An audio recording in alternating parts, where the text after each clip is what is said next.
Nice old FLD 79.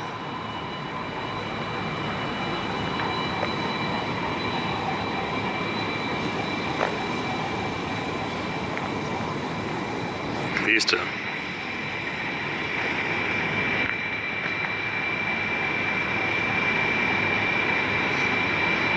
Another one of the great underappreciated trucks of our time, the LTL 9000.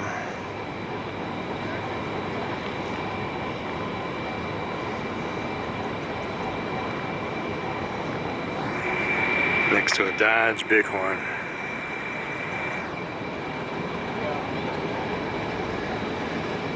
Did you get the one from the back end that I sent you? Really?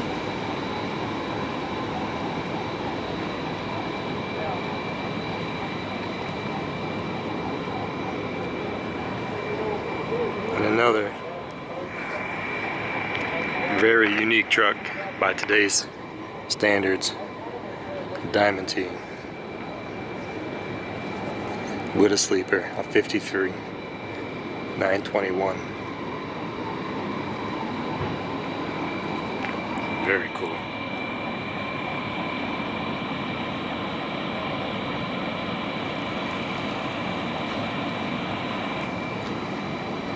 So I mean, look at that lineup. Diamond T, Dodge Bighorn, Ford, LTL 9000. You know what? I'm not too pretty partial to this old S series as well. Very nicely done. And then you got this Ford F900, the ultimate camper.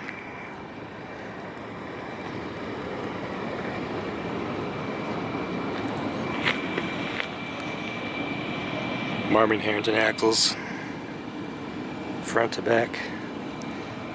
Yep. Here's another popular truck of the time. The white WC line of trucks. These were gas powered for many years. And like many other white products, they used the design probably well past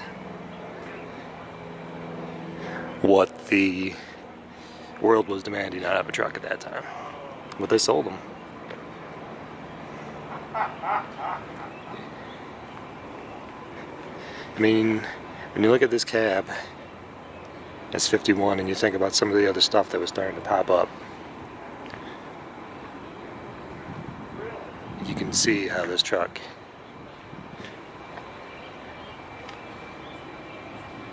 was starting to fall behind the times. I mean, that windshield up there is narrow and small. But hey, you know, still awesome.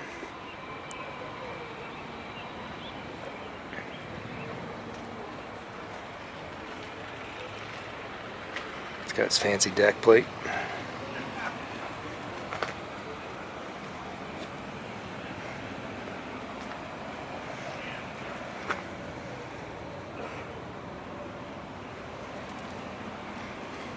Almost looks like it's ready for lowboy type work.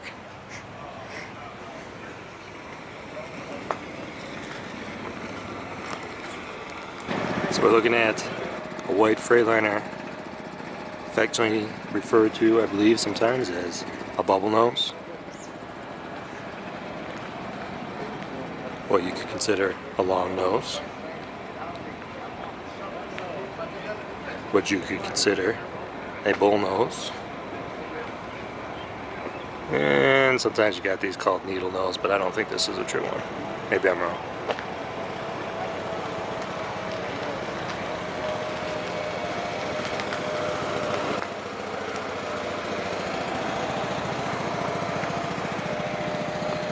There are many types of truck noses.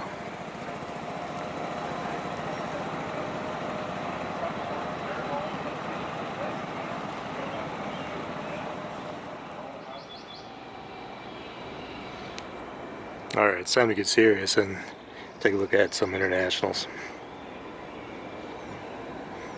Transtar 4300.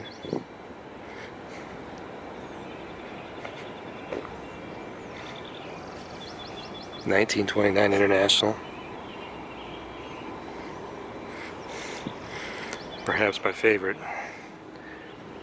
even though it's a non-international, but it's Pacific.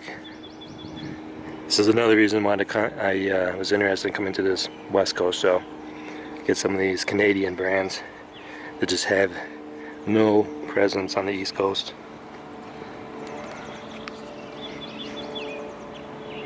This is a monster of a vehicle right here. So it's wearing a all steel International Paystar cab. It's got Pacific sheet metal all around. And I believe it has an 8V92 Detroit diesel. This is a really nice machine.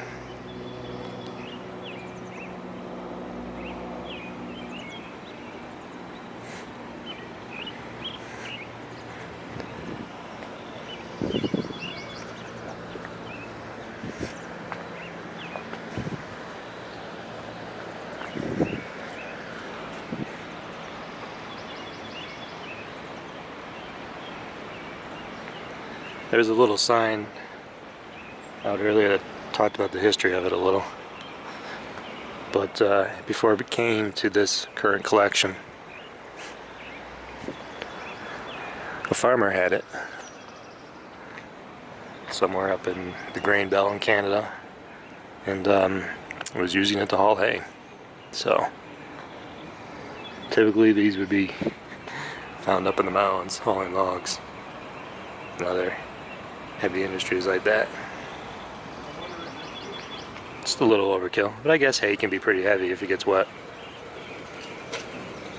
That's pretty cool.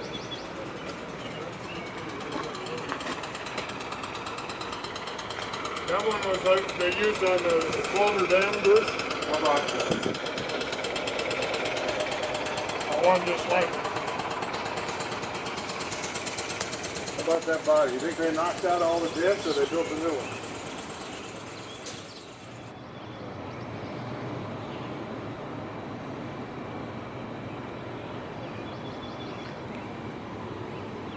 So there's one way to have a freightliner, and then there's the other way. You do drive in the cab. Excuse me, it's a morph liner.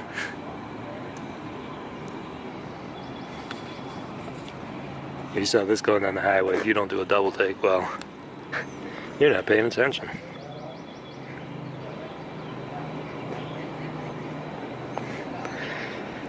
Interesting, interesting, interesting. Itty bitty trucking.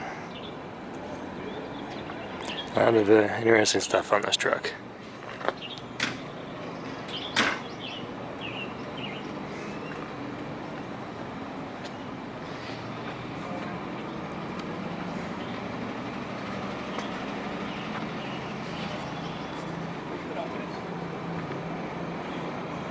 Something for the Ford fans.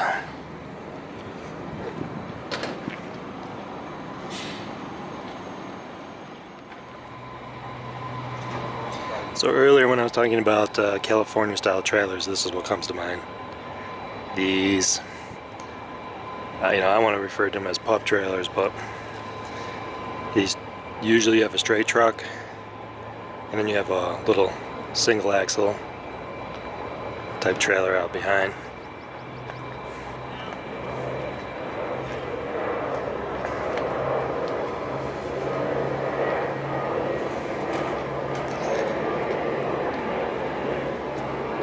This is West Coast trucking right here. And we got another Autocar, and this one I really like the looks of. With those side pipes there, the roof mounted air conditioner, spotlights, different style marker lights in the center there. This is a 1950. So when we were just looking at that 51 white, or you got this 50 Autocar, which one do you think you want?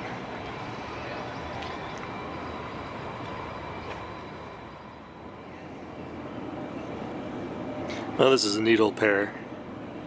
This white freightliner and this diamond T.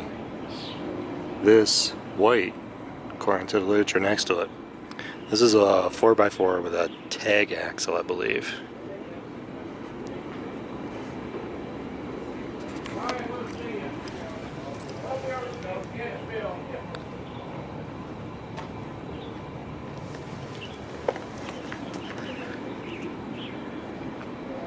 According to the little placard with it, I don't know how many of these were built or what they were used for, but this is the condition that the current owner found this truck in and was able to drive it from its purchase spot to their location about 20 miles down the road.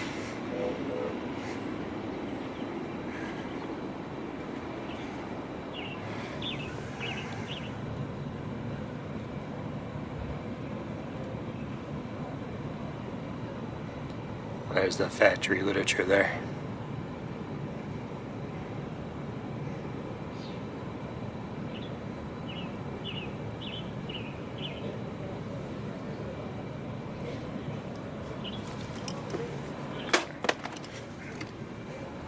$1957. Then you move over to this 1958 Diamond T 921.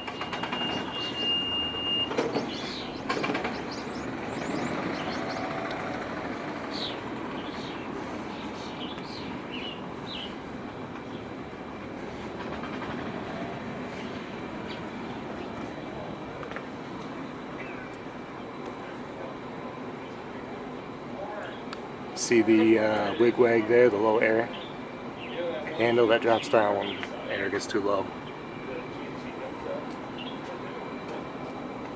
So instead of a buzzer, which you may have as well, but you got the wig wag thing to let you know. So this was originally a dump truck, according to the literature here, for Basalt Rock Company out of Napa, California. Then it went to Delta County in Colorado, was a water truck for an unknown amount of time. Eventually was a logging truck for a brief period before the current owner purchased this truck. When I was over on the other side, I saw the back of the cab here. I thought I was going to find an International. Turned out to be a Diamond T. And as we've all are well experienced now, that the White Motor Company, which owned Diamond T at this time, and International had worked together to develop a cab. Some say that the ideal was completely Rio and whites, but they didn't have the money or the resources to further the cab development, so they sort of let International run with it. That's the idea with the story, anyways. Really, really cool looking truck. Gotta love that visor. And it's plated, so you know they drove it here. Makes it even better.